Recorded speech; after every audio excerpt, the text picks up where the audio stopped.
Let us turn our thoughts today to Martin Luther King and recognize that there are ties between us, all men and women living on the earth, ties of hope and love, of sister and brotherhood. And we are bound together in our desire to see the world become a place in which our children can grow free and strong. We are bound together by the task that stands before us and the road that lies ahead. We are bound, we are bound. There's a feeling like the clenching of a fist. There's a hunger in the center of the chest. There's a passage through the darkness and the mist. And though the body sleeps, the heart will never rest. Shed a little light, oh Lord. Shed a little light, oh Lord, oh yeah. So we can see. So we can see, yeah. Just a little light, oh Lord. Just a little light, oh Lord. Wanna stand it on up. Standing on up, yeah. Standing on up. Standing on up. Can we walk it on? Wanna walk it on down. Shed a little Shed a little light, oh Lord. Can't get no light from a dollar bill. Can't get no light from no dollar bill. Don't give me no light from a TV screen. Oh, no, no, no. When I open my eyes, I wanna drink my fill from the well on the hill. And I know you know what I mean. 'Cause you Shed a little light, oh Lord. shed a little light, oh Lord. So we can see. Oh yeah. Just a little light, oh Lord. Just a little light, oh Lord. Can we stand it Wanna on stand it on up. Yeah. Stand it on up. Oh Oh Lord. Oh Lord, walk it on Wanna walk it on down. Shed a little light, oh Lord.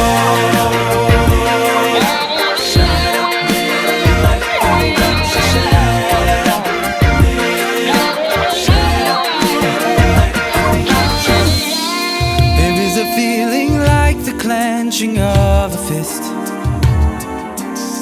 There is a hunger in the center of the chest. Oh no. There is a passage through the darkness and the mist. Oh no.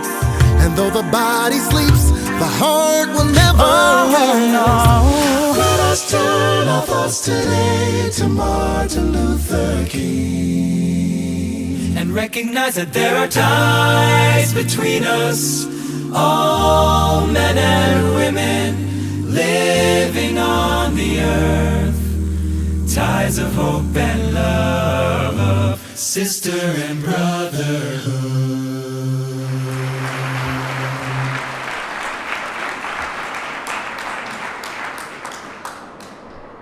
Good evening and welcome, and thank you for joining us tonight for the 80th, it's remarkable, 80th annual meeting of the Jewish Community Relations Council of Cincinnati. My name is Walter Spiegel, and I am the current president of JCRC. As you just saw, this past year has seen unprecedented attacks on communities of faith here in this country and indeed across the world. Shootings at synagogues in the United States, in Pittsburgh and Poway, church burnings in Louisiana, bombings during Easter services on Sri Lanka, and mass shootings at mosques in New Zealand. I'm proud to say that here in Cincinnati, we refuse to let violence divide us and drive us out of our houses of worship. Instead, we came together across communities to stand in solidarity with each other in our most vulnerable moments. We developed stronger relationships, forged in our collective response to these acts of hatred and violence. We learn by necessity to be better allies and neighbors to one another across differences to fight against hatred and bigotry. Tonight, that learning continues as Alana Newhouse, editor and founder of Tablet Magazine, leads us in a conversation about anti-Semitism, the oldest hatred in a new world, and what's at stake for all of us. I'd like to begin the evening by recognizing a few honored guests who are here with us tonight. Ohio Senator Cecil Thomas, Ohio Representative Catherine Ingren, and representatives from the offices of Cincinnati City Council member Greg Landsman, County Commissioner Todd Porchune, Congressman Brad Wenstrup, Congressman Steve Shabbat, Senator Sherrod Brown, and Senator Rob Portman. Thank you for joining us.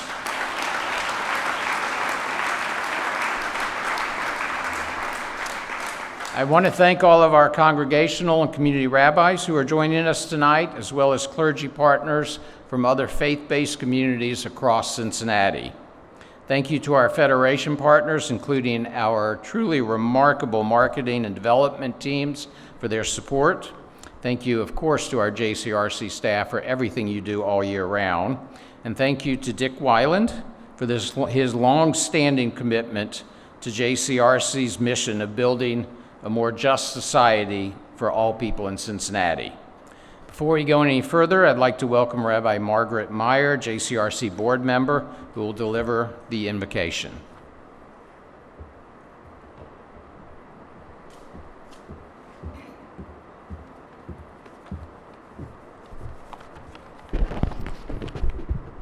Thank you, Walter. As we gather this evening, as Walter has said, we find ourselves at a difficult moment in our history. At a time when we should be comfortable in our American Jewish community, we find prejudice, anti-Semitism, hatred, and violence all around us, seemingly growing ever stronger in everyday American life. We are not alone in our newfound fear. Our Muslim, African American, and other minority neighbors are also suffering from visibly rising hatreds. We thought we were safe here. We thought we had made it in America, and now we are faced with doubts as to our place in our own land. It is not difficult to despair over the future, turning our own anger outward, and sometimes even turning it inward against one another in our anguish over what to do. It seems as though it has ever been thus. Before we can find solutions, we complain and blame others, even our own community. Are we doing enough? Should we lie low and hope it goes away? Are we to blame for our own troubles? In this week's Torah portion, we see a similar situation. The Israelites, now freed from Egypt and languishing in the desert, had expected more from freedom, and so they bitterly complain. Yes, they have enough food, but they wanted more. They wanted meat. Yes, they left Egypt, but they thought they would get immediately to the promised land. Tired, they even looked back towards slavery as something that wasn't really so bad. Moses grows weary. He can't manage this despair alone. He wants out. But God has a solution. 70 elders are chosen from the community so that, in the words of Scripture, they shall share the burden of the people with you, and you shall not bear it alone. And so we found perhaps the first Jewish community organization in history.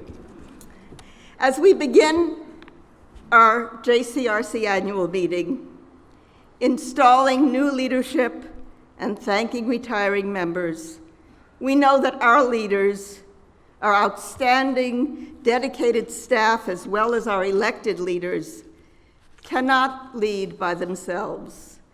We, the board members, and the entire Jewish community must share their burden with them so that they not bear it alone.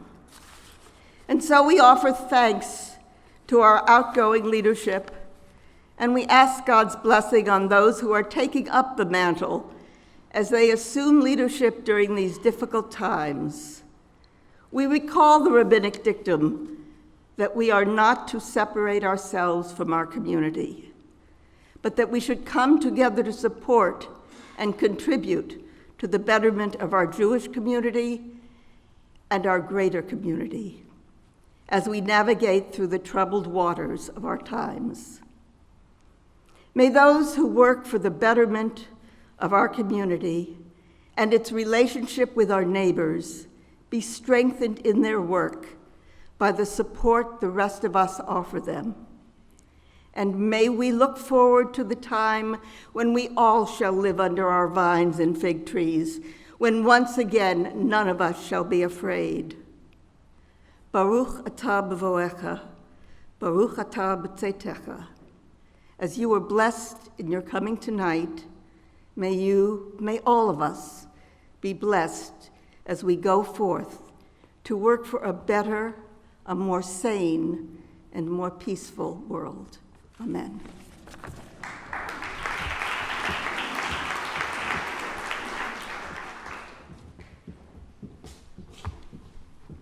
Thank you, Rabbi Meyer, for that very meaningful invocation.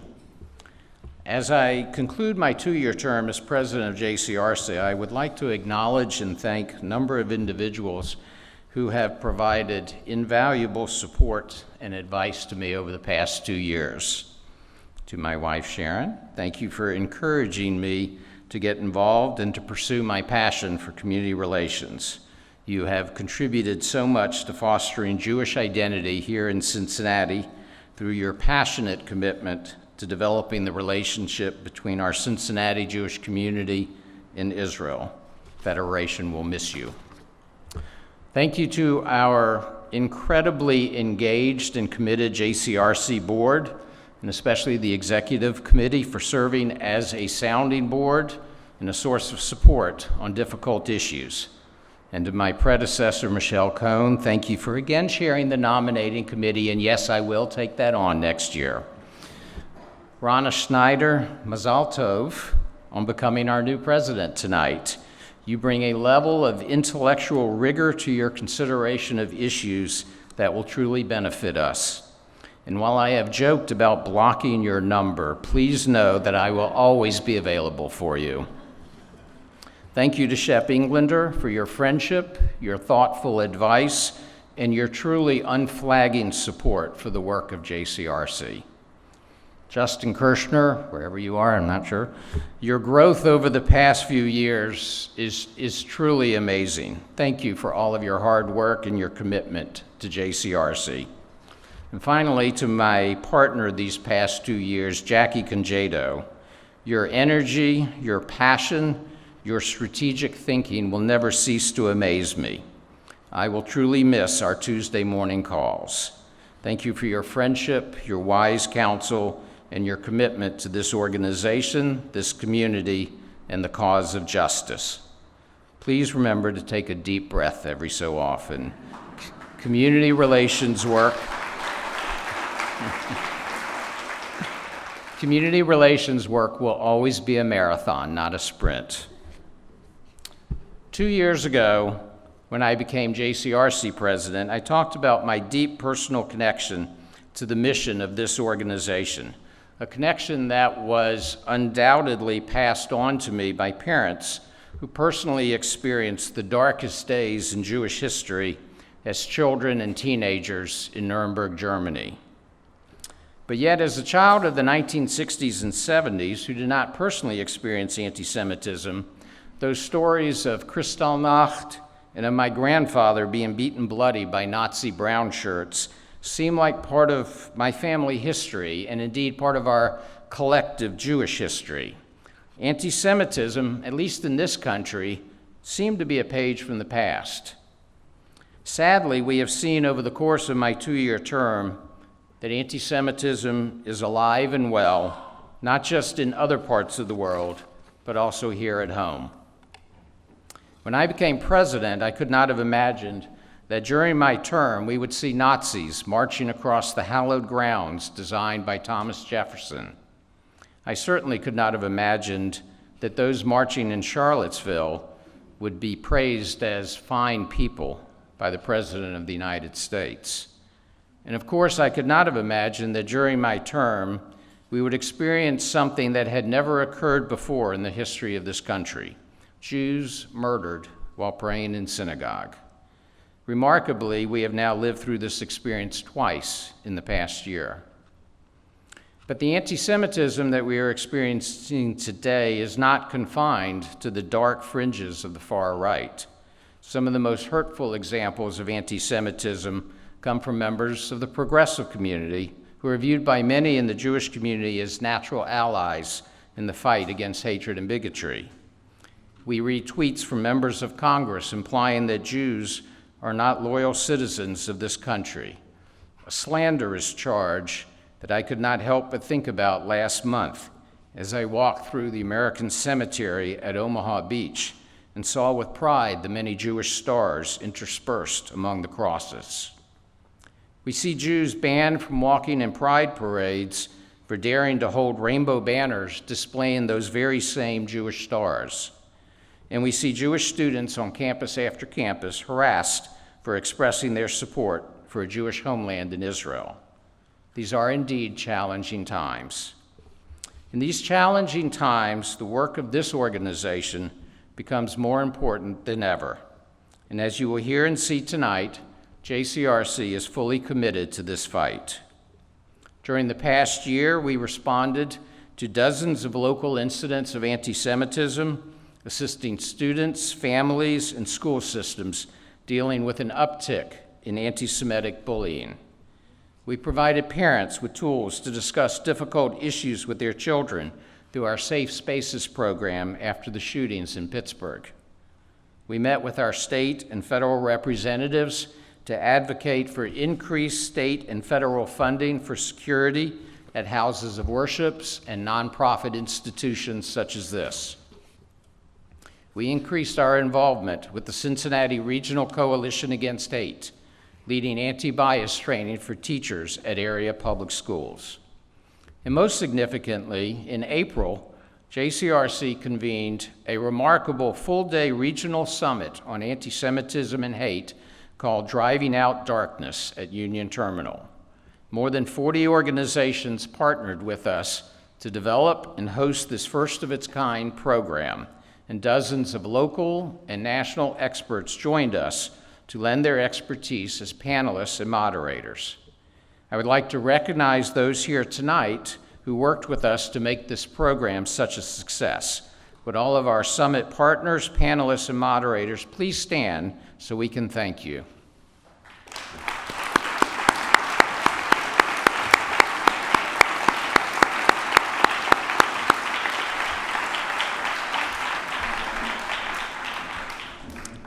The summit was attended by more than 300 participants, more than half of whom were not Jewish.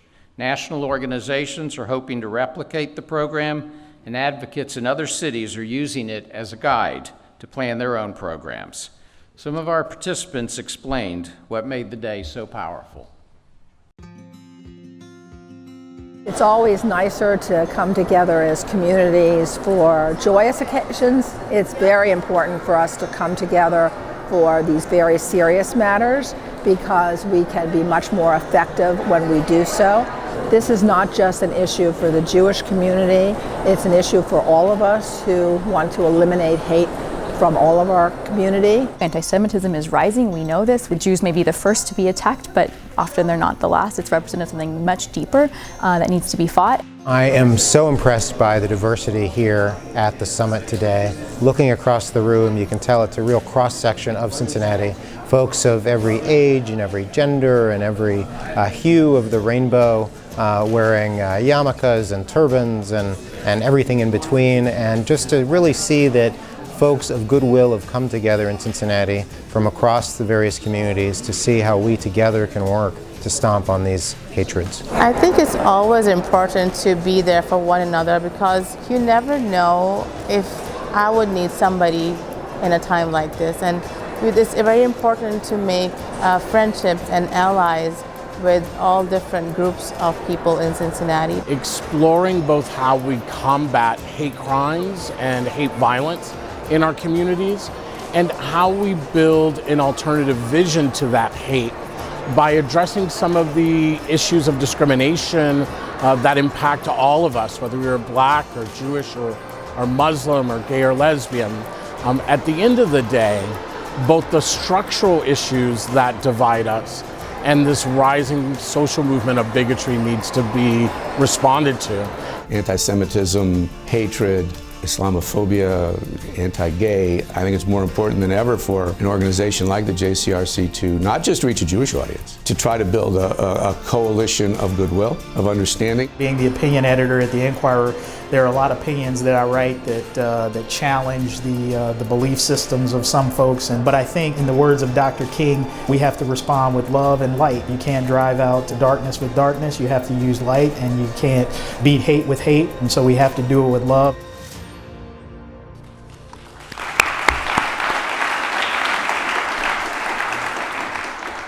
Of course, despite the efforts of this and other partner organizations, anti-Semitism sadly shows no signs of abating. But among the advantages that we have today that my parents' generation lacked is our ability to respond and take action through community-based organizations such as JCRC and the widespread goodwill of so many allies to speak up and not let hate against any community go unchecked. And so today, as we see stark reminders of those dangerous times, it's imperative that we as a community double down on our efforts. We need to call out anti-Semitism from whatever source, party, or organization.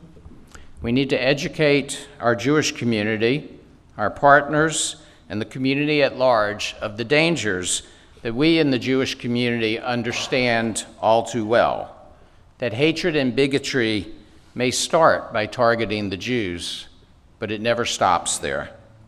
We need to dig deep and allocate community resources and dollars to protect the safety of our community and to fund organizations on both the local and national level that are on the front lines of this fight. And we need to reach across our differences, religious, ethnic, racial, economic, and develop those relationships that will bring together like-minded people to work with us to pursue the mission of this organization of developing a just society for all people. I'm confident that with your support, JCRC will continue to lead this critical fight. Thank you.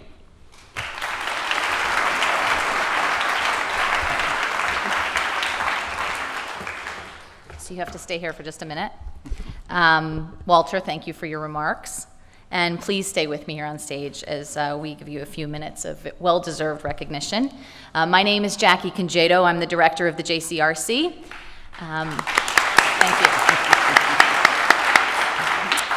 In my past life as a television journalist, I did speak publicly for a living, but I have to be honest that finding the right words to speak about what Walter's leadership has meant for the JCRC and to me personally really stumped me. It is really that profound. What my mind kept returning to is that different moments call for different kinds of leaders.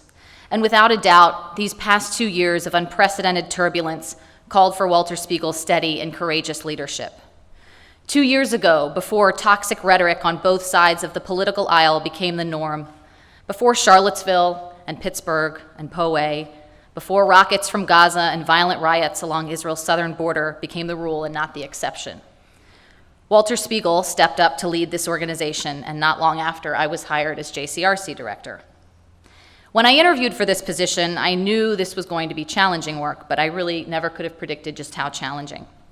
Luckily, Walter has been with me every step of the way, and even for 3 months without me, as I took time at home to be with my newborn daughter.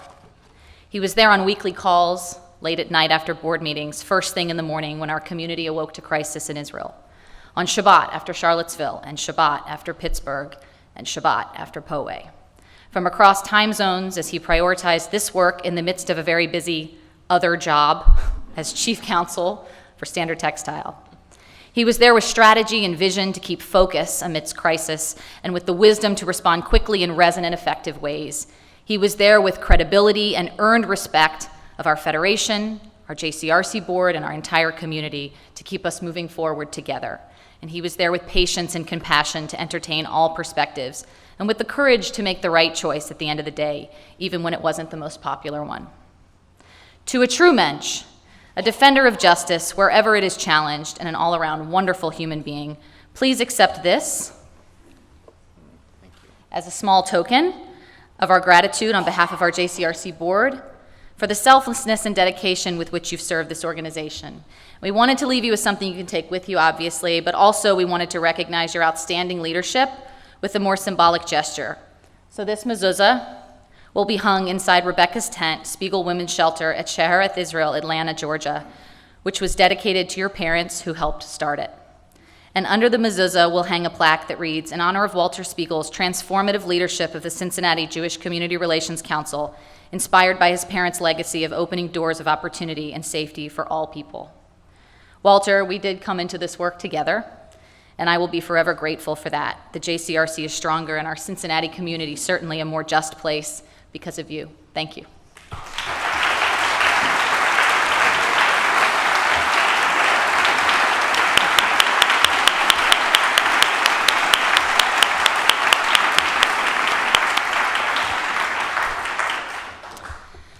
So tonight we are gathered to talk about anti-Semitism, which is often called the oldest hatred because it is as old as the Jewish people. In some ways, while tonight we celebrate 80 years of JCRC work fighting this hatred, I find myself wondering if this is a cause for celebration at all. Here we are, 80 years later, still at it, as threats grow and change around us. 80 years later, and anti-Semitic incidents have doubled in just the last 3 years. 80 years later, and anti-Semitic violence has invaded our American synagogues in an unprecedented way. 80 years later, and Jewish students ask us for help when they're bullied by peers who wish their relatives had died in the Holocaust. 80 years later, and the KKK is out and proud in Dayton's Courthouse Square. Meanwhile, Israel's flag is destroyed by counter-protesters of the same KKK rally. What do we have to show for 80 years of this work? What is there to celebrate? But in fact, tonight there is much to celebrate. Because tonight we celebrate our refusal to let this age-old hatred define how we respond to it. For thousands of years all over the world, from the Inquisition in Spain to the pogroms in Russia, to the Holocaust in Europe, to the killing of Jews on American soil in their houses of prayer in just the last year, Jewish communities have been victimized because of persistent and mutating anti-Semitism. But we celebrate tonight because over and over again, when it would have been completely rational to turn inward, we have instead reached out with an even stronger commitment to welcoming the stranger and with renewed vigor in fighting injustice wherever it lies. This is the story of Jewish survival against all odds, across continents and through generations for thousands of years, and this is the mission and work of the JCRC. So when it came to driving out darkness with light, this year brought much to celebrate. In the face of unprecedented attacks on our Jewish community and rising anti-Semitism, we reached out to other communities to learn and stand together against all forms of bigotry. In October, after the shootings in Pittsburgh, as more than 1,000 of you stood right here in this room with us. In April, at our Summit on Anti-Semitism and Hate, as together we learned tools and skills necessary to combat the rise in bigotry of all types. And most recently, at vigils at local mosques and churches after violence devastated Christian and Muslim communities. As the campaign to delegitimize Israel and alienate Jewish students raged across U.S. college campuses, we coupled our advocacy with opportunities to surface multiple narratives, and we expanded our community's capacity for difficult conversation about Israel.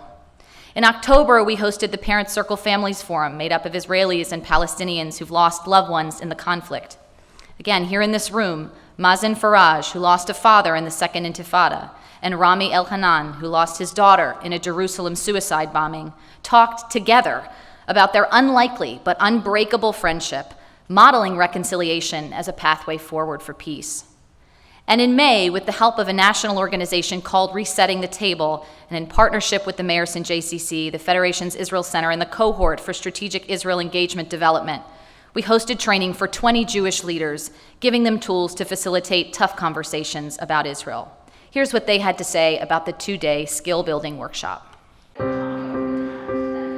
We live in a world where we have so many resources for communication and we think we're all pros at it, but the art of real conversations is becoming more and more lost. It is so imperative right now for us as a Jewish community to be strong together. And that is only going to happen if we're able to really get vulnerable and be honest with each other. Resetting the Table training here in Cincinnati is really an opportunity for our leaders to drive a civil conversation forward as it relates to Israel. Conversations that can have nuance, patience, and depth. We need to talk, and that's what we're doing here today. So we live in a moment of what some are calling a crisis of polarization. And within the Jewish community specifically, there is no issue these days that is hotter, more contentious, more divisive than Israel. We organizationally are dedicated to sort of overcoming the patterns of avoidance and antagonism and siloing in order to support people to build a vibrant and authentic and meaningful, like a real bold conversation about Israel, drawing on our Jewish values, our collective identity, and moving towards a real sense of communal healing and being able to transcend those boundaries and cross the divides. Many people are concerned. Many people feel that other people are stepping back because of things that happen around Israel. And I think instead of losing people, we need to bring them back and engage them. I thought it was a really great approach into rather than avoiding differences, moving towards differences and learning from them and really hearing people. And beyond the conversation about Israel, it's really a great way, and as I had hoped, to learn how to facilitate conversations around differences of all types. I am so grateful that Cincinnati's JCRC and the Federation have brought us in to invest in this kind of work for this community because it is so rare and it's so needed, and what a profound gift it is to be able to do it.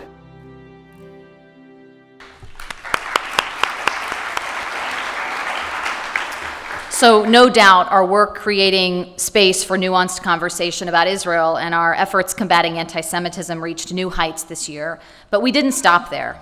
When news broke of families being separated at the US-Mexico border, we worked with congregations to host a donation drive and with Federation to set up a supplemental fundraising campaign. We advocated for immigration reform and we connected our community with opportunities to volunteer in assisting new immigrants. As gun violence in this country set horrific new precedents, claiming the lives of more U.S. school-age children than on-duty U.S. police or global military, we used our relationships with elected officials to push for federal and state common-sense gun safety reform. And when Ohio Issue 1 created a pathway to lessen the glaring racial disparities in our prisons, we hosted an educational forum and organized to collect ballot signatures. We know the more people engaged in our work, the bigger the difference we can make. And that's the idea behind JCRC's civic engagement arm, L'Shem Cincinnati, which has facilitated hundreds of new relationships and connections for greater impact this year. The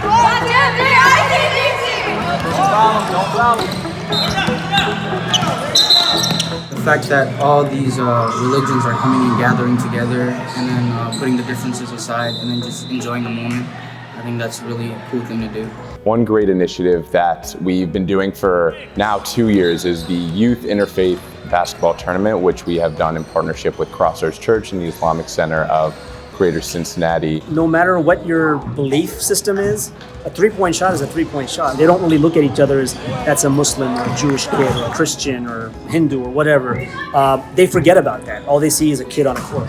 With all the divide in our nation right now, it's amazing to see an interfaith collaboration, especially with our youth, the future leaders of our society. It's great to see them come together for some friendly, competitive fun and to have a great, meaningful time as well. In addition to the Interfaith Basketball Tournament, L'Shem Cincinnati has partnered with community benefit organizations throughout Cincinnati to help shed light on a variety of social issues. One of the most well-received initiatives that L'Shem did in partnership with the Young Adult Division were around these Speak Up Speakeasies, where it was an opportunity opportunity for young adults and others in our community to come out and learn about certain issues. Through those interactive experiences, the reflective conversation, and the social happy hour fun of it all, those attendees really were able to grasp the depth of multiple issues that we're talking about, from environmental sustainability to comparisons between the Holocaust and the current refugee and immigration crisis that we're seeing in America today, to learning about the intricacies of systemic poverty in our city.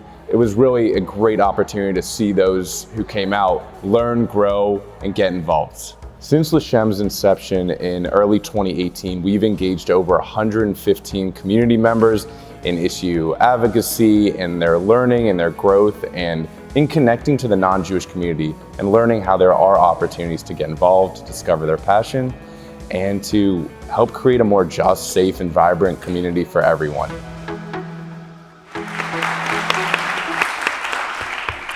Undoubtedly, this past year brought unprecedented challenges, and as we look forward, I think we have to be prepared for the fact that those challenges may get tougher in the year to come. But tonight I am hopeful, because while anti-Semitism may be as old as the Jewish community itself, it has never defined us. To the contrary, we have responded to hate by opening our arms even wider in service to our neighbors and in pursuit of repairing the world around us. As long as that remains our response, hate will never triumph. At this time, I would like to welcome our immediate past president and chair of our nominating committee, Michelle Cohn, to present the report of the nominating committee. Michelle.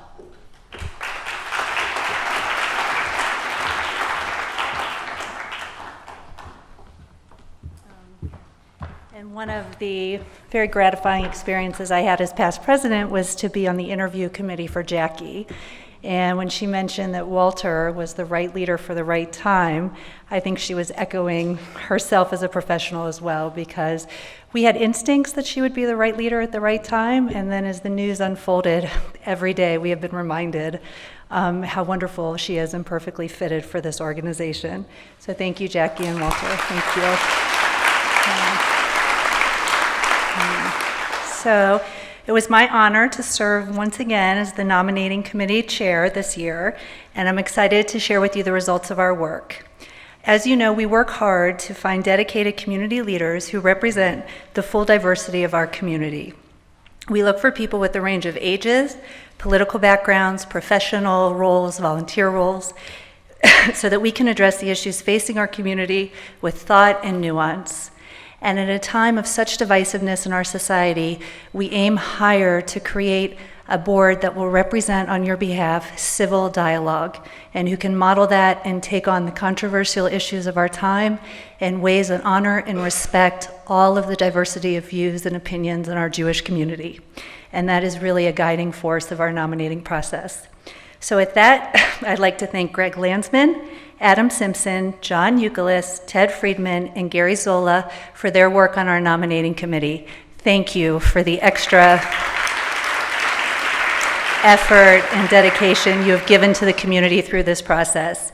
I'd also like to recognize our former board members, and in particular our past presidents, who, if you notice, are listed here, for all of the work that they do. And I say this, and I don't want to sound like a broken record, but it is so true. I don't know of many other Jewish organizations in our community where the past presidents remain involved and committed and engaged year after year and are available as mentors to the incoming presidents. And I think it's something that makes this organization so special and such an important part of our Jewish community. And I have been mentored by so many people on this list, so thank you for all of your work. I'd also like to thank our outgoing board members for their dedicated service. And if you think about the last 2 to 3 year term many of them have had, this was not easy work. We had a lot of very hard-pressing issues to debate, and they were engaged and with us throughout all of them. So thank you to Dan Rapp, Alan Brown, Carol Cable, Shana Jaffe, Mike Safdie, and REA Younger. We are so grateful for your leadership. Thank you.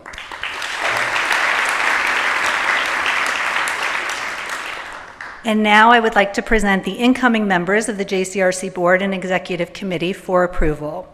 We have an impressive slate, and we're going to start with Rana Greff-Schneider, who we are very excited to welcome.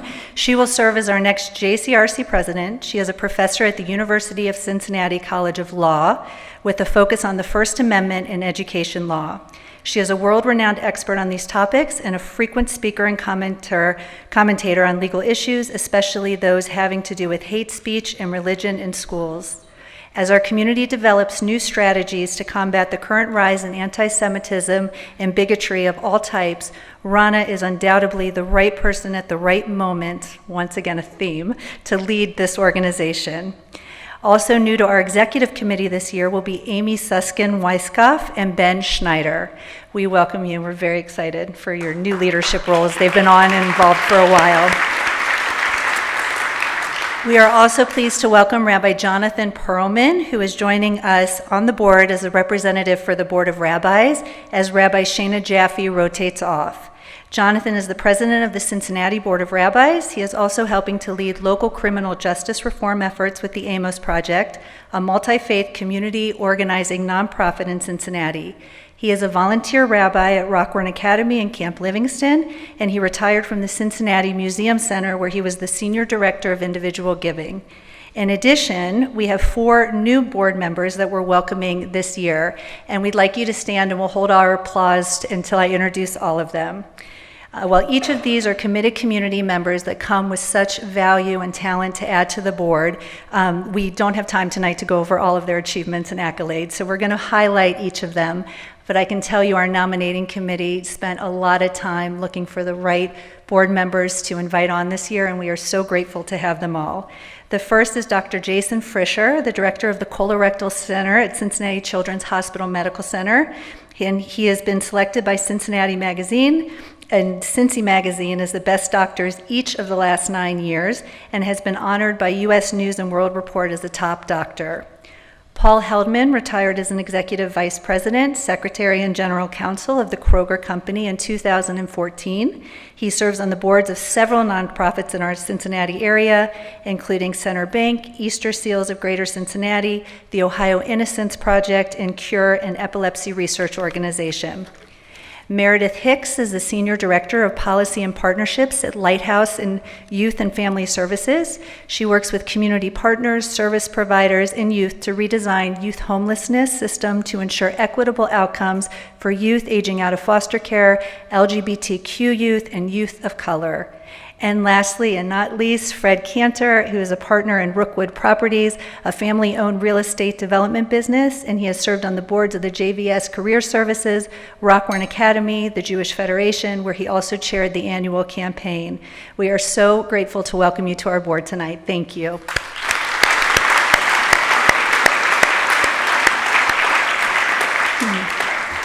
Now, behind me, you will see the full slate of, good timing, board members, and I need to ask for a motion to approve these nominees. May I have a motion? Thank you. May I have a second?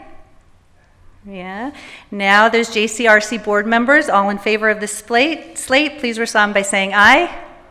Okay. Any opposed? No. Motion passes. Welcome to the new board members and Mazel Tov. Thank you. And now I would like to introduce Rana, our new JCRC president.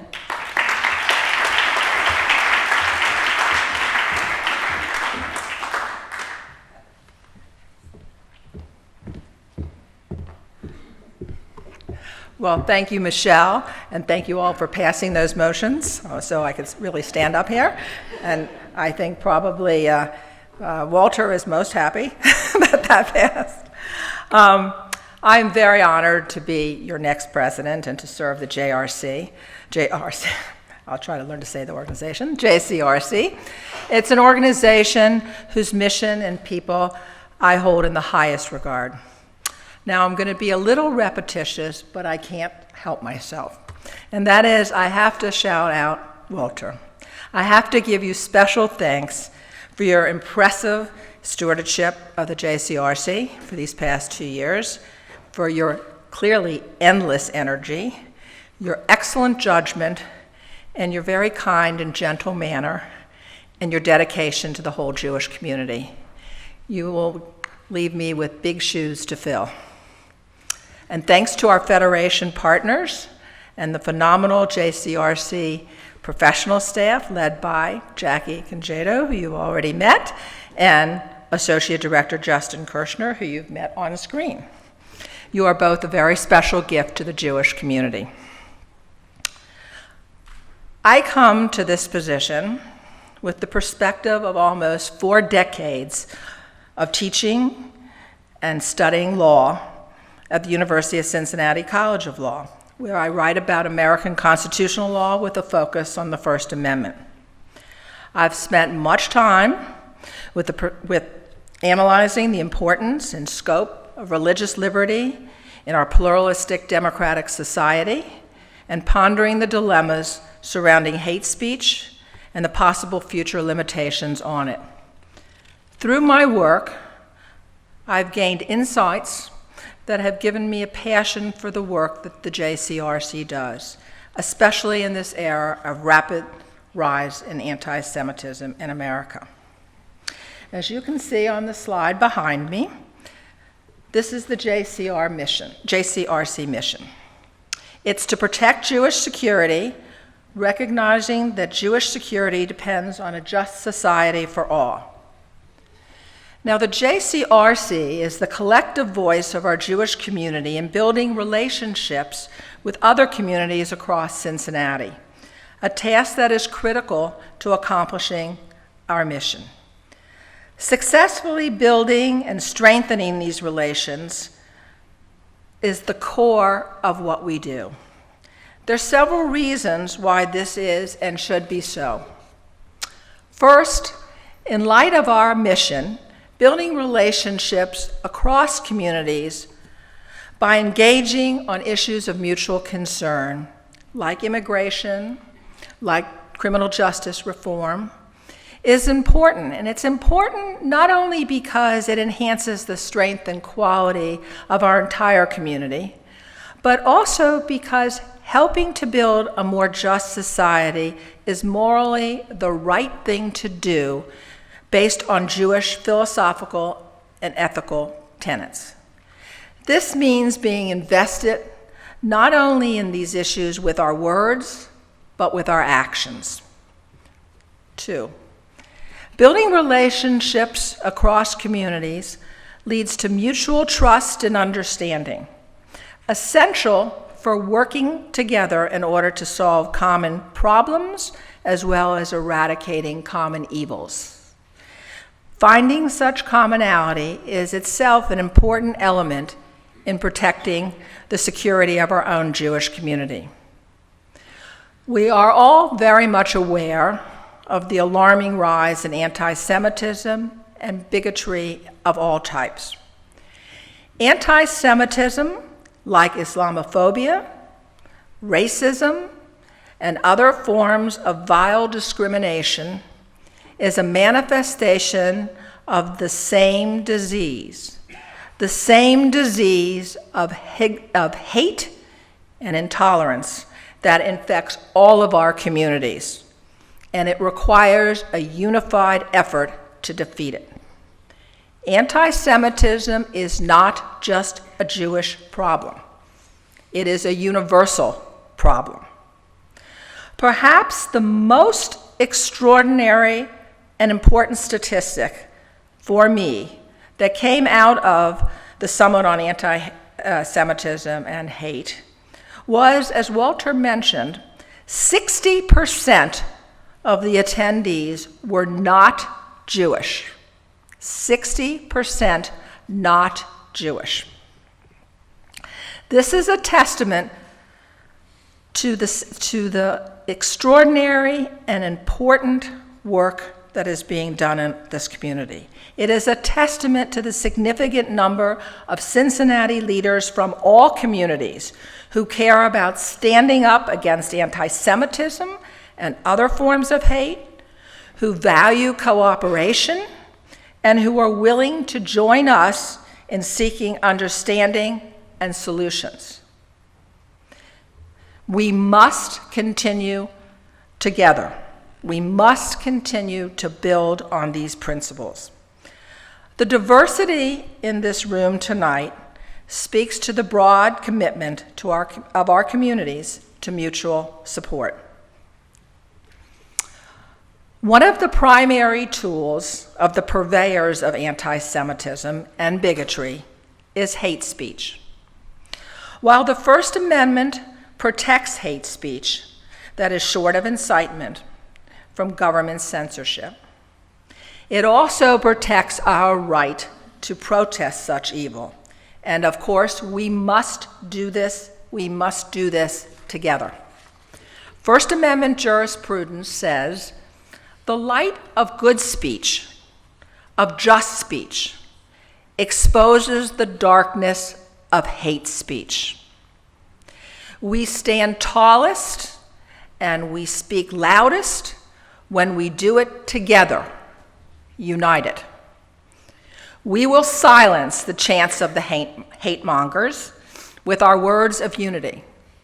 We will not tolerate the intolerance of those who inspire the violence of bigots against others.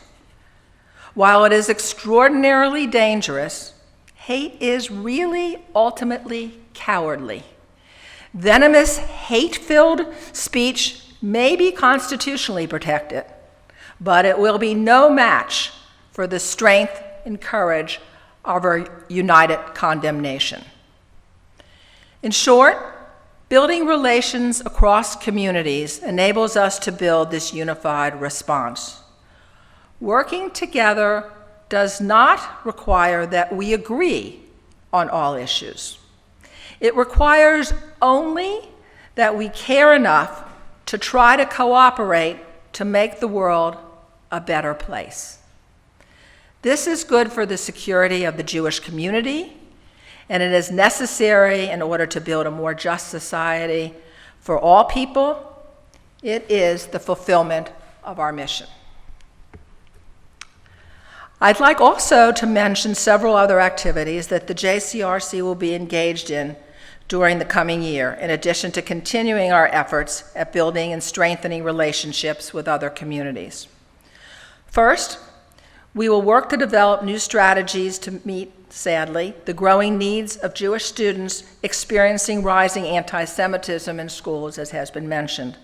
This means that we need to provide these students with tools to advocate for themselves, but also working with parents and educators to combat anti-Semitism in this context.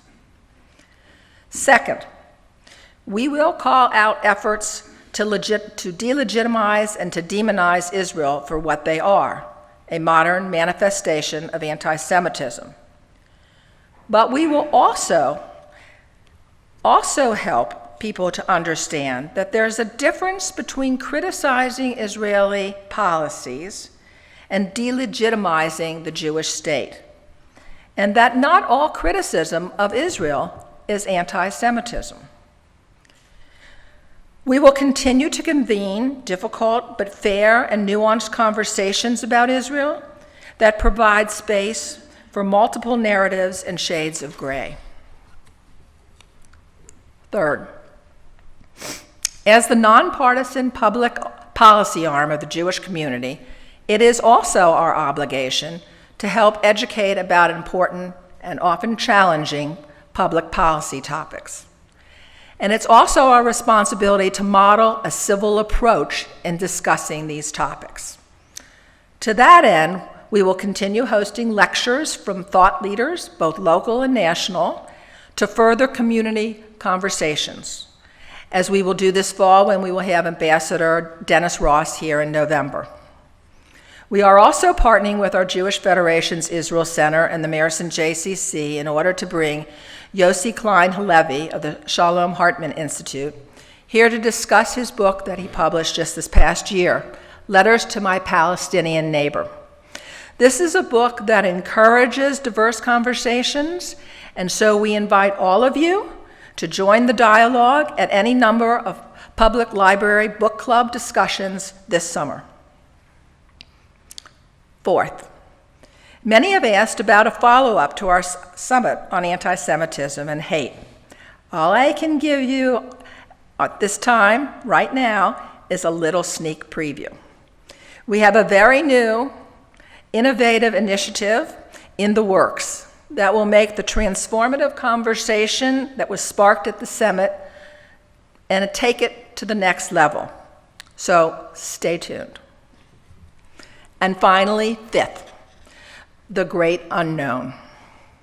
There are always unforeseen new issues that will arise during the course of the next year that we will address with thoughtfulness, moral courage, and Jewish values. So I close with a note of optimism and enthusiasm. I am very fortunate to have a very strong board, as you can just see, with whom I will have the pleasure of working. Its members are creative and critical thinkers that have an impressive breadth of knowledge with a wide variety of backgrounds and diversity of views. Their skills, combined with the amazing talents of our professional staff, Jackie and Justin, make me confident that we will have the ability and the resources to address the critical issues facing our community with careful analysis, intelligence, and vision. I hope you will all want to be involved in these endeavors and not hesitate to bring issues, questions, innovative ideas, and creative thinking to help in these collective efforts. I am also extremely heartened by the partnership our Jewish community is fortunate to have with so many other communities in Cincinnati, many of whom are represented right here tonight. The work we have ahead of us requires our collective effort, and I am grateful to see that you are here tonight because it means you share our belief in the power of togetherness. Thank you very much. I look forward to working with you all.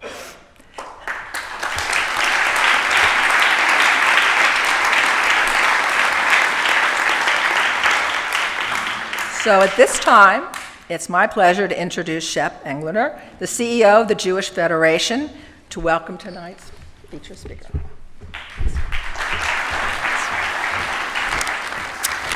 Wow. You can't see it, but I can.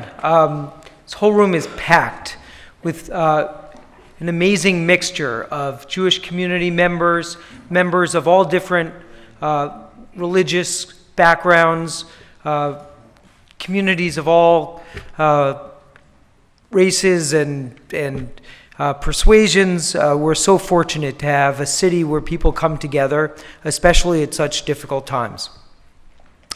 As you heard expressed in such heartfelt, sincere ways, the past 2 years have been disorienting. They've been disorienting for so many Americans, certainly for anyone who's a member of the Jewish community or cares about a member of the Jewish community. And when we're disoriented, we turn to thought leaders. We seek people who can help make sense of where we are so we know what we need to do next. Tonight's featured speaker, Alana Newhouse, is just such an insightful thought leader. She is the editor-in-chief of Tablet Magazine, a daily online magazine of Jewish news, ideas, and culture. A magazine that Alana oversaw and redesigned and relaunched in 2009, and which has since become one of the smartest places to find Jewish insight. She has led many important investigations, including the one exposing anti-Semitism in the leadership of the Women's March last year. And her voice can be heard on the Tablet podcast, sharing insights and humor on a weekly basis. Alana was the culture editor at the Jewish Forward and is a graduate of Barnard College and Columbia's Graduate School of Journalism, and has been a frequent contributor to the New York Times, the Washington Post, the Boston Globe, and Slate. I was fortunate enough to hear Alana a couple years ago at a wonderful conference, and I can tell you you're in for a treat. Alana Newhouse.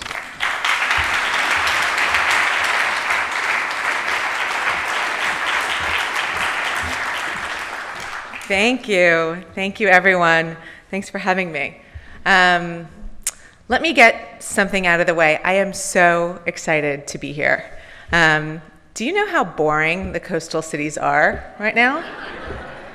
I'm actually serious. For someone who covers Jewish life, I have to tell you that our politics and our news and events are spiraling into more and more radical and now literally dangerous territory.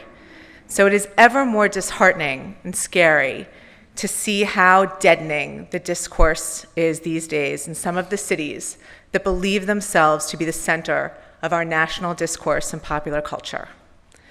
All of these conversations boil down to, we hate Trump, we love Trump. But it is not in Donald Trump that this country was built. It is not in Donald Trump that Pittsburgh was built, or Nashville, or Detroit, or Houston, or Cincinnati. And it is not in obsessing over Donald Trump, in hating him or loving him, that this country will find its way out of the tangles ensnaring it now.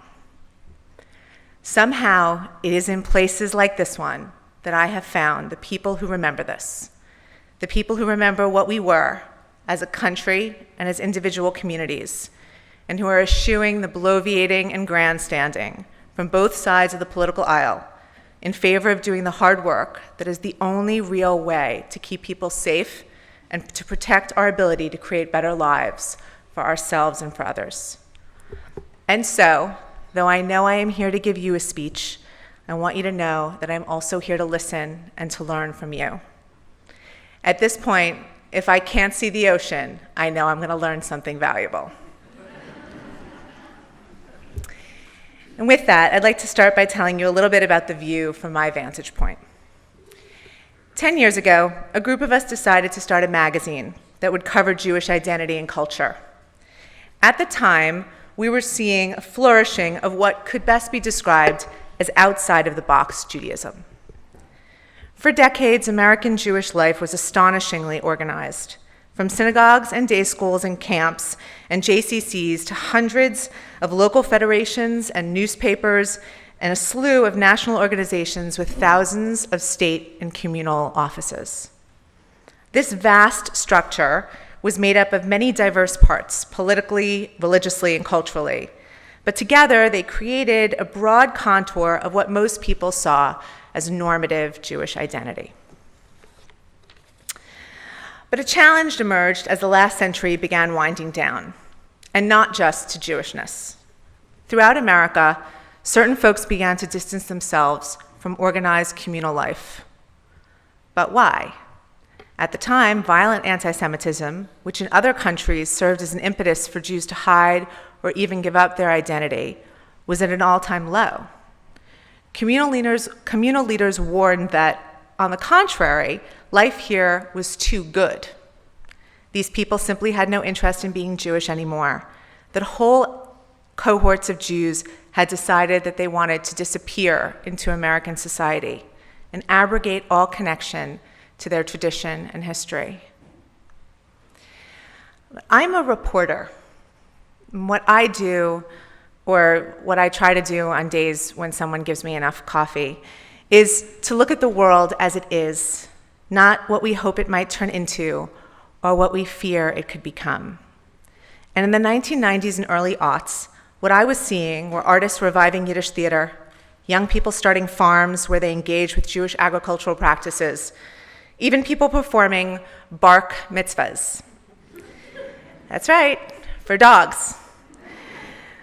Whatever else you want to say, if people are reaching to their pets as an excuse to assert their Jewish identity, it is not because they are trying to disappear. At the time, many observers looked to those developments and saw health. There was a large and highly efficient Jewish communal structure, they argued. These folks were simply trying to find a few new avenues of Jewish expression outside of that dominant, and some said domineering, universe. So we decided to start a magazine that would cover all of Jewish life, with a special focus on the cultural landscape where much of this energy seemed to be generated. That was 10 years ago. Last week, I was interviewed by a longtime tablet reader. "Explain something to me, Alana," he said. "When Tablet first started, I felt like it was a journal of fairly upbeat cultural pieces with the occasional news story about some thorny thing in politics or a flare-up of anti-Semitism, usually in Europe or South America. These days, he continued, Tablet reads like an outlet of real urgency, with wall-to-wall and often deep coverage of the changing nature of the global and national stage, and the very occasional story here or there about books or theater. I don't think he's exactly right. We cover arts and culture just as heavily as we always have, but his impression isn't entirely wrong either, because we've been forced to match it with coverage of more earthbound and often much graver stories. It wasn't us that changed, it was the world around us. As it turned out, those optimistic observers who saw only good news in the emergence of eccentric iterations of Jewish life were wrong. People were not generating new and unusual expressions of their Jewishness because the infrastructure of Jewish life was so strong and dominant. They were doing so because much of it was rotting from the inside. These folks did, as I suspected, want Jewish communal life, but they realized, most of them subconsciously, that the landscape they had been taught to rely on for it was weakening. They were grabbing for life preservers. And they weren't alone. Right now in America, over 3,000 churches shut their doors every year. And don't even get me started on Rotary clubs. So that's the happy background. Now let's get to the present. And if you bear with me, I promise there is cause for hope somewhere in this speech. It's far down. But we cannot be fools about this. We have to understand and accept the threats that we face. Most discussions about contemporary anti-Semitism begin with the election of Donald Trump, which brought to the public eye a strain of national anti-Semitism, including 2 attacks that ended in death that was simply shocking for most of us to experience. And it set off a fire hose of news stories and scholarly studies and communal calls to focus on what was often presented as a new phenomenon of right-wing anti-Semitism. The shootings that happened this year in Pittsburgh and Poway rightly jolted us all. Indeed, the Pittsburgh massacre was the deadliest attack on Jews in American soil in history. But what was striking here was the success of the shootings. The idea of white supremacist maniacs targeting Jews is not new. America has never had any shortage of anti-Semites, some of them quite powerful and prominent people who viewed Jews not as Americans, but as a threat to America. In fact, the history of American anti-Semitism, to the extent that we had anti-Semitism here, has until recently largely been a story of right-wing anti-Semitism. Henry Ford, that great hero of machine-age America, was also a virulent anti-Semite who paid for hundreds of thousands of copies of the Protocols of the Elders of Zion to be printed and distributed across the country, including in schools. Ford's newspaper, the Dearborn Independent, was a primary source of anti-Semitic stories that blamed Jews, among other things, for engineering World War I. In the 1930s, followers of Adolf Hitler paraded down the streets of hundreds of American cities and towns with swastika armbands and held rallies in places like Madison Square Garden, while the anti-Semitic Catholic priest, Father Coughlin, railed against a Jewish conspiracy to communize America through their control of Franklin Roosevelt and plunged the world and America into a second world war. In the 1950s, the Ku Klux Klan attacked synagogues in the South, having blamed Jews for their support for the civil rights movement. In 1957 and 1958 alone, there were 8 bombings or attempted bombings of synagogues carried out by white supremacists associated with the National States Rights Party. In 1999, the white supremacist brothers Benjamin Matthew Williams and Tyler Williams set fire to 3 synagogues in Sacramento, California. Historically, there were 2 kinds of anti-Semites on the right. The unreconstructed racists and anti-Semites, the real Jew haters, who lived off the grid in compounds in Idaho and Oregon, where they carried guns and wore white hoods and burned crosses and swastikas and blathered on about the Rothschilds. And then there were the mainstream kinds of anti-Semites, who at one time actually ran the Republican Party. The recent transformation of the Republican Party is important to look at. In 1988, George H.W. Bush was criticized for his infamous Willie Horton ad, which portrayed African Americans as violent criminals. His chief political advisor, Lee Atwater, specialized in that kind of stuff. No one accused Bush's Secretary of State, James Baker, an oil business lawyer with close ties to the Gulf, of having any affection for Jews or any professional liking for Israel. Barely disguised racism and anti-Semitism appeared to go hand in glove at the upper levels of the Republican Party. But by 2000, the Republican Party looked quite different. George W. Bush's closest advisor, Condoleezza Rice, was an African-American woman. The chief aim of Bush's political advisor, Karl Rove, was bringing more Hispanics into the party. Senator John McCain, the Republican candidate who ran against Barack Obama in 2008, was a staunch anti-bigot. And two of the leading candidates for the Republican nomination in 2016, Ted Cruz and Marco Rubio, were Hispanic. Then came Donald Trump, who came from somewhere else entirely. He propagated the birther lie about President Obama and refused to disavow the support David Duke enthusiastically offered his candidacy.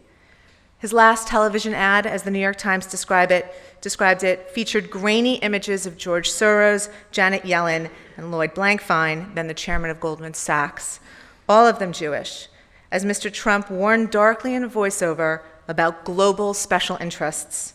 Shadowy figures, he said, partner with these people who don't have your good in mind. Globalists, money, special interest. It's no surprise that anti-Semites were drawn to this kind of talk. In America, white supremacy has presented a view of the world that is roughly like this. Whites are at the top, blacks and browns are at the bottom, and Jews occupy a duplicitous middle. They can appear white, but they are slavishly loyal to those at the bottom. Thus, the Jews are the ultimate betrayers of the white race, the most powerful racial enemy that white people have. This is why Eric Ward, you saw in your video, a longtime anti-racist activist and the executive director of the Western States Center, has argued that anti-Semitism can only rightly be understood as the linchpin of the white nationalist belief system.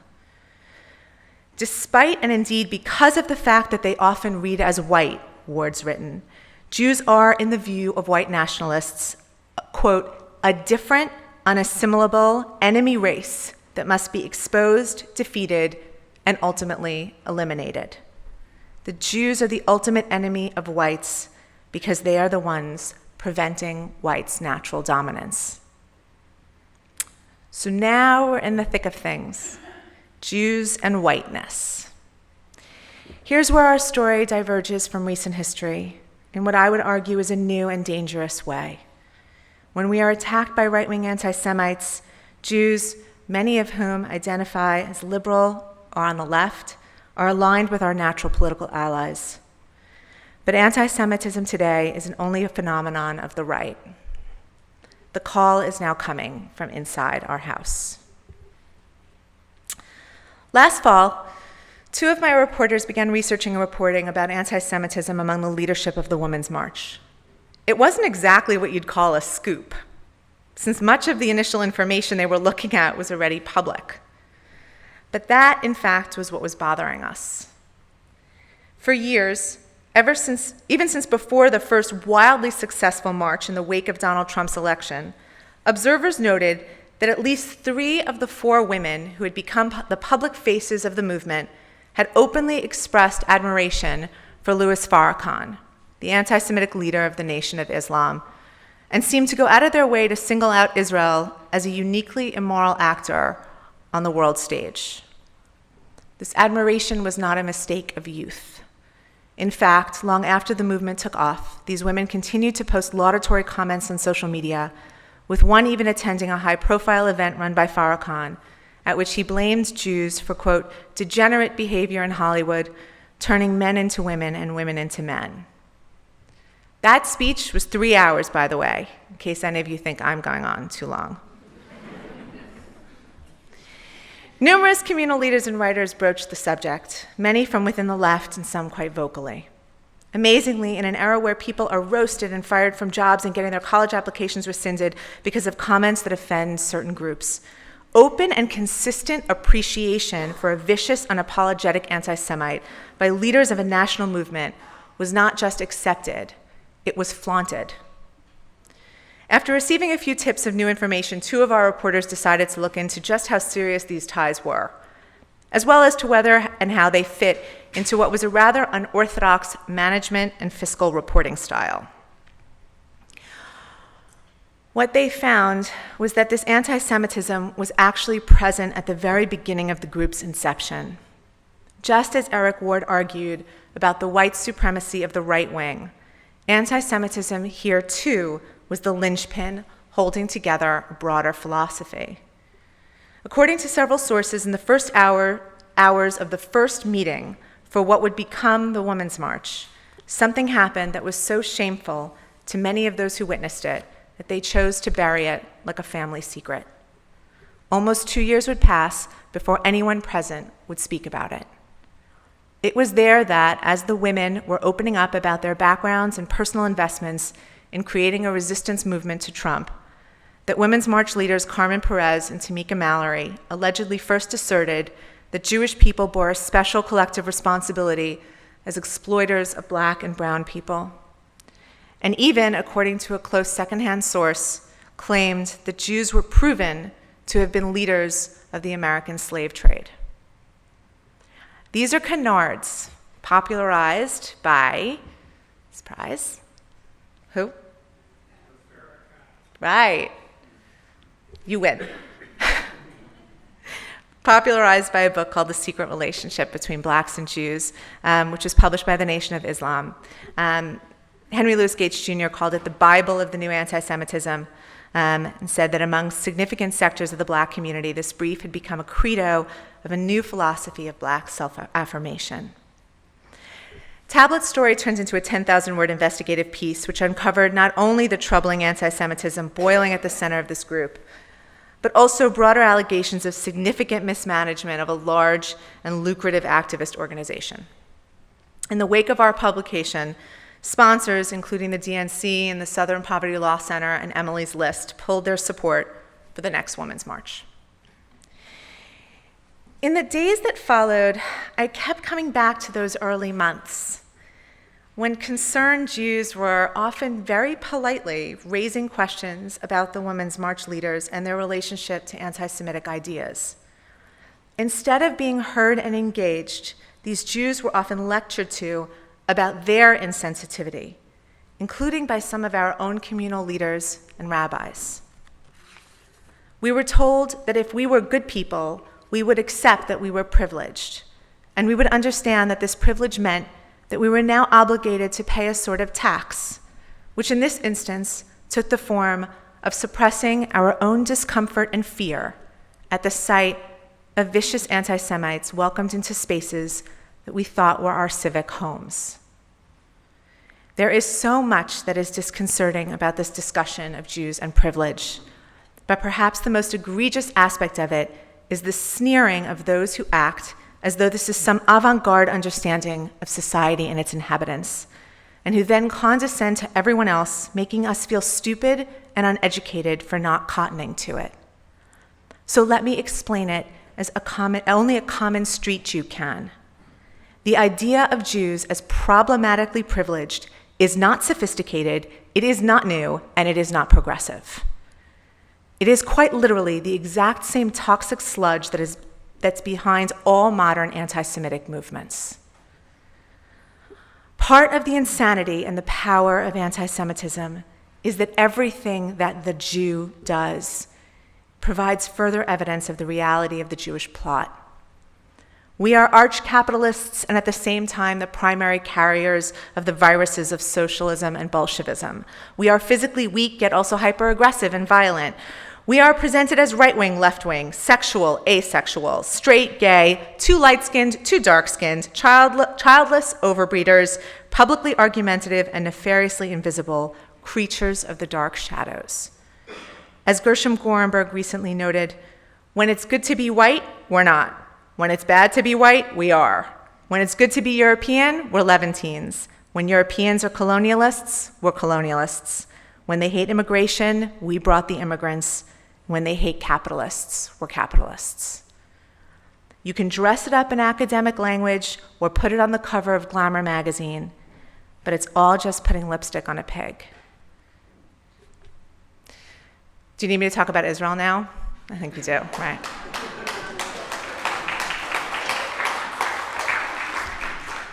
Okay, so here are some thoughts of mine. The story and treatment of the Palestinians is historically, morally, and politically damaging. The rabbinate should be picked up and dropped into the middle of the ocean. And you know that old joke about how there are 2 synagogues for every Jew, the one he goes to and the one he's never set foot in? Well, the Jewish state's circus of a political class has absurdly upped the ante. Now there are 2 elections for every Jew. I actually just got off a plane from Israel a few hours ago, and having watched many hours of television news about Sarah Netanyahu and her catered meals, I can tell you, if you are looking for someone to criticize the policies or directions of that country with, come find me after. But here's what else. By any objective measure, the Jewish state is a marvel. What it has managed to build economically, culturally, scientifically, technologically, even politically in 70 years is simply astonishing. Yet it is beset by illiberal efforts. But so is America. So, frankly, is every significant liberal country these days. The answer to that challenge everywhere is not abandonment, it's engagement. Approximately 100,000 Jews have died in the entirety of the Israeli-Palestinian conflict.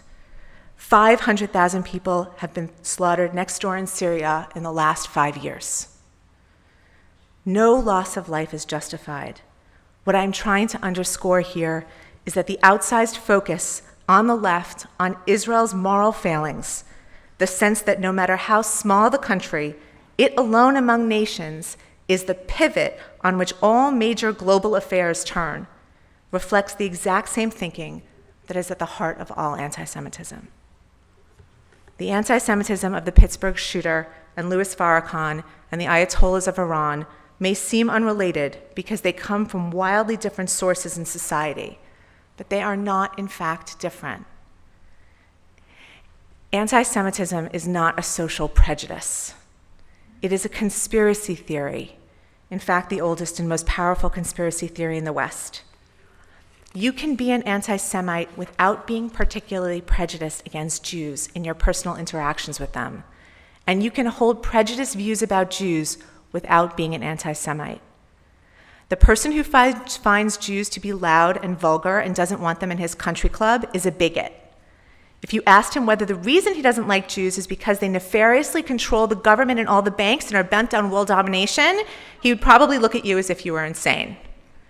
Conversely, there are people, including some Jews, who happily watch Seinfeld and eat bagels and lox, but who also believe that a secret conspiracy of Likudniks dragged America into war in Iraq, or are responsible for the latest financial crisis or border crisis, which these Jews present in manipulative ways in the media which they control because of George Soros or Sheldon Adelson.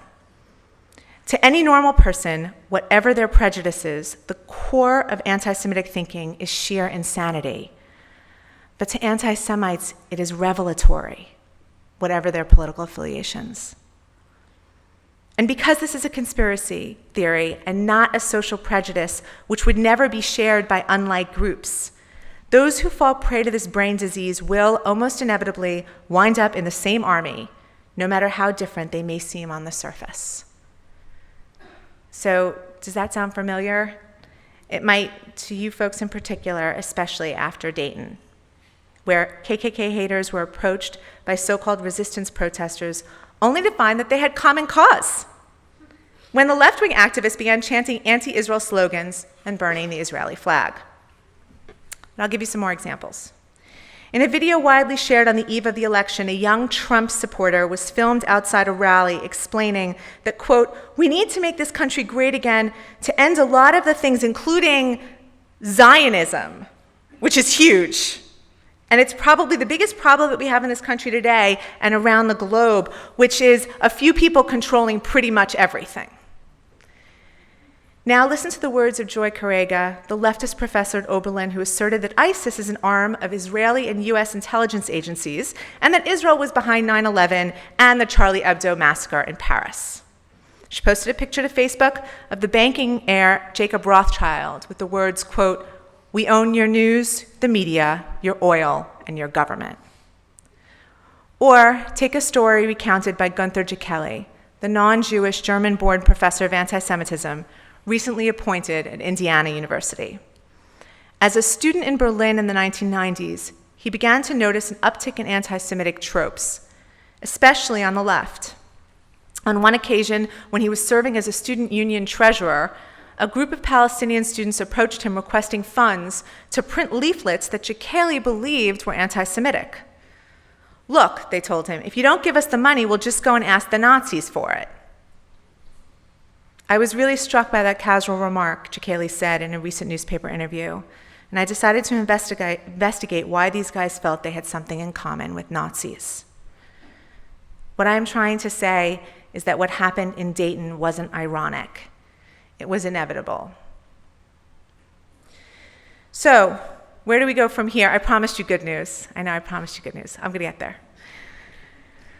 From the very beginning, there was a tacit agreement made between this country and its Jews. You, America, give us liberty and freedom from the extreme degradation and oppression we experienced everywhere else, and in turn, we Jews will gift you with our Jewishness, with Jewish thinking and Jewish reflexes, with the ideas and impulses honed over thousands of years that could help a country create an unmatched economy, unparalleled creative industries and artistic and literary cultures, social and civic organizations, and more. America, at least until recently, kept its side of the bargain, but we have not. To be clear, this is obviously not to say that Jews cause anti-Semitism. Only anti-Semites say that. But rather that we possess the means to help everyone combat its rise, but we've largely abandoned them. We did not safeguard particularly Jewish thinking, and we did not, for some completely understandable reasons, demand that our fellow Jews stand guard over their inheritance and over their communities, and strengthen their Jewish sense of self. Instead, many of us ran into secularism, into America, having come to believe that no matter what we knew or did, we would always essentially be Jewish. We believed that because Hitler told us so. 3 generations later, what's amazing is not that the children and grandchildren of these people assert broad disconnection to some random pollster. It's that so many of us are still hanging on by whatever threads we can find. But now, so is America. We are living through the negative side of the American Jewish paradox. The less Jewish we are, the less American our country becomes. Here is the truth that our communal leaders have been nervously dancing around for far too long. We are free to assimilate. We always have been. But we can't abrogate both Jewish knowledge and Jewish experience and still be meaningfully Jewish. In diluting our Jewishness, we are depriving America of the gifts our ancestors brought here. And in doing so, we are damaging a country that has been very good to us. Being face to face with Jews, having to acknowledge our difference and decide whether we were worth accepting, was good for the Jews, but it was even better for America. Mere tolerance in exchange for pretending to be someone else is a far lower ask. It's a bargain that frightened people make, and it creates an emptiness where monsters breed. Had more of us actually looked and acted like Jews, or even just talked to more people who do, we might not have been caught unaware. Jews who asserted the particularity of their nationalism, their religion, their ethnicity, their culture, made America a better place to live for everyone. And so the direction here for everyone is clear. The test for the right, long the natural home for anti-Semitism in this country, is obvious. It is whether it will find a way to express a message of economic populism and individualism without engaging in anti-Semitic tropes. and whether those who lead the party and its related movements will actively shunt back to the fringes of society those who not only insist on maintaining their brain disease, but who threaten to infect everyone around them with it. The test for the left is whether it will allow Jews to bring Zionism into their tent. Not Bibi or the settlements or whatever other excuse they use to make Jews feel unwelcome. Zionism is the principle according to which Jews imagined being able to have control of their own lives, which emerged inside of thousands of years of living under the thumb of one oppressor after another. If those around us can't tolerate us wanting to believe in and play with the ideas behind that promise of freedom, however flawed or not its current iteration, it is not an environment in which Jews will be safe. And the challenge for us, not just Jews, but for all of us in this room trying to build and rebuild safe and enriching civic society, is, I think, even simpler. I'm going to boil it down for you. Get off the internet.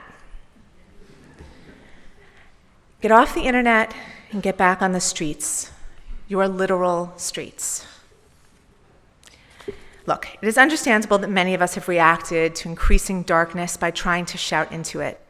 We have sat for hours on Twitter, liking and retweeting and refreshing so that we can yell at and about strangers, emailed articles that made us inexplicably angry or sad over news about people and places whose names meant nothing to us hours earlier, written posts so maudlin that a year from now, when Facebook shoves a reminder of it in our faces, we will cringe. If there is one thing we inadvertently learned since Pittsburgh and Poway, it is how clearly our very online lives are killing us, if not instantly, as those murderers did, then steadily. Think of it like food. Instead of one small serving of actual human connection, we are stuffing ourselves with saccharine tweets and articles and Instagram posts that are not only devoid of any nutritional value, but will at some point, as we suspected all along, cause some form of cancer. These are not evil impulses. These are the completely logical moves of people who feel helpless, who want to connect with those in pain, who want to understand a historical moment from the inside out, but who have been isolated from the means to do so. But as long as we are lucky enough to live inside these bodies, the isolation is not complete. Instead, this week, get yourself a symbolic apple, pay a Shiva call, go to a homeless shelter, host a Shabbat meal, volunteer in real buildings, and donate money to causes that you know are directly helping people. Become a member of something. I actually don't care what it is. Challenge yourself to find a cause or an organization that you want to think about and devote your attention to with other humans in real spaces, at least weekly. There aren't enough Facebook likes in the world to match the power and magic of a community of people who actually live near each other in physical proximity, working together in real life to change something for the better. The internet has given us the illusion of connection, and politics has given us the illusion of control. Only community can give us the reality of both. Thank you.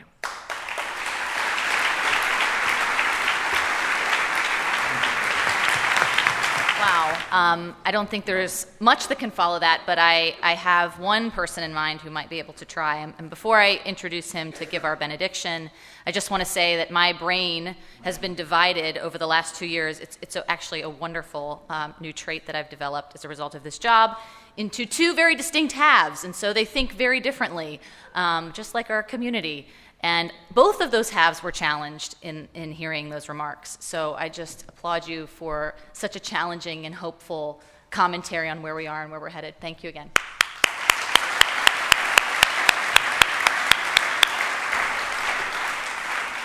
So to bring our evening to a close, I have the privilege of introducing Kevin Aldridge, opinion editor at the Cincinnati Enquirer and pastor at Grace AME Church, who will deliver tonight's benediction. Kevin is a veteran journalist with 20 years' experience in the news industry. Previously, he worked as an award-winning reporter with the Xenia Daily Gazette, Middletown Journal, and Cincinnati Enquirer. He was also the editor of the Middletown Journal, Hamilton Journal News, and the Journal News of Butler County. Kevin is a native of Middletown and lives in Westchester Township. If you've read Kevin's columns, you know how thoughtful this man is. He's bold and he's wise, and he writes with great courage and perspective. Cincinnati is truly lucky to have him shaping the conversation for our city, and I personally feel very lucky to call him my friend. Please join me in giving a warm welcome to my friend Kevin Aldridge.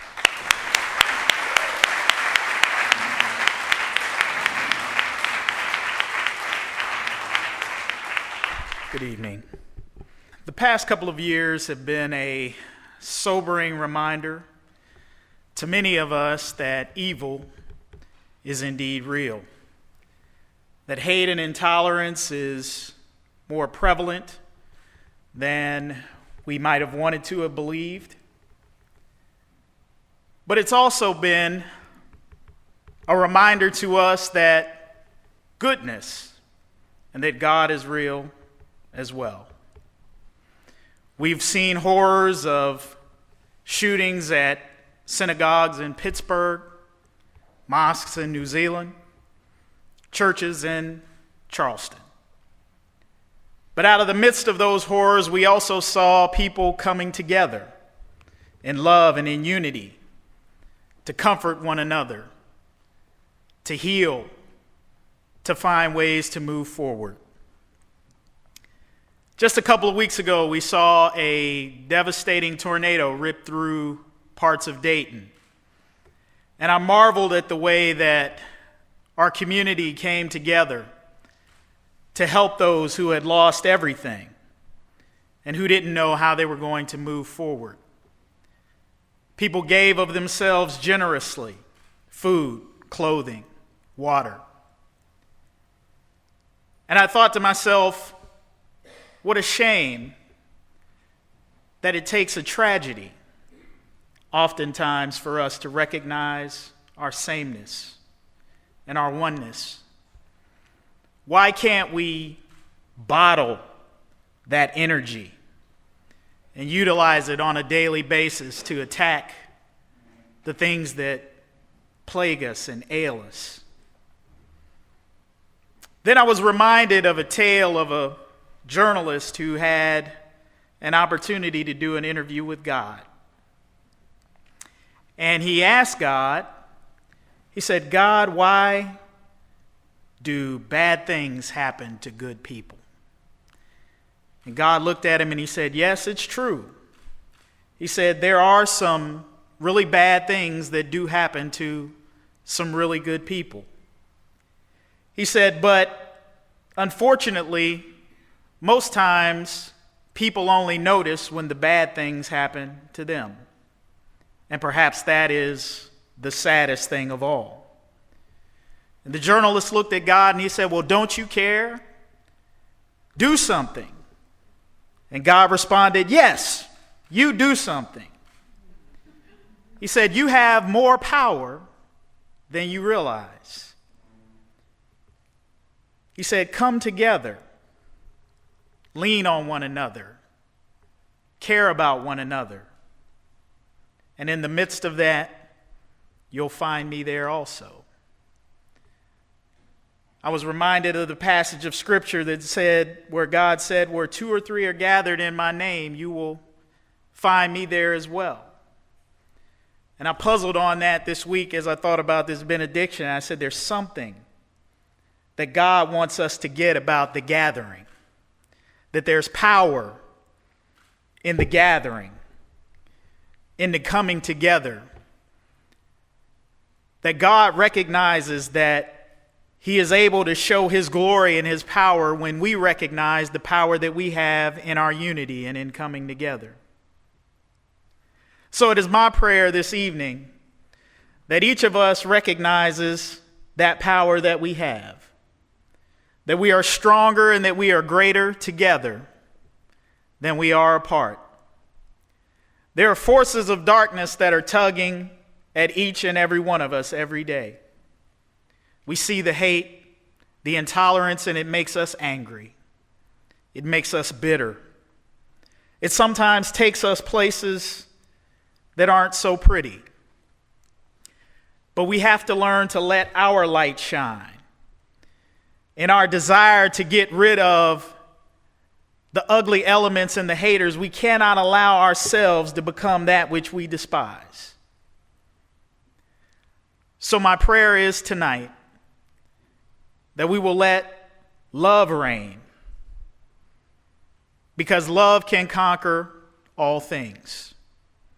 It's the one thing that it seems like there's a shortage of these days. Yeah, I think there was a song that said that what the world needs now is love, sweet love. And we have to let our light shine. We have to let our love shine. And it's my belief that if each and every one of us can do that, we can drive out the darkness. We can stamp out the hate. And we can bring joy and peace back to our city, back to our state, back to our country, and back to our world. May God bless each and every one of you and keep you, grant you traveling mercies as you depart this place and until we can meet again. Amen. Amen.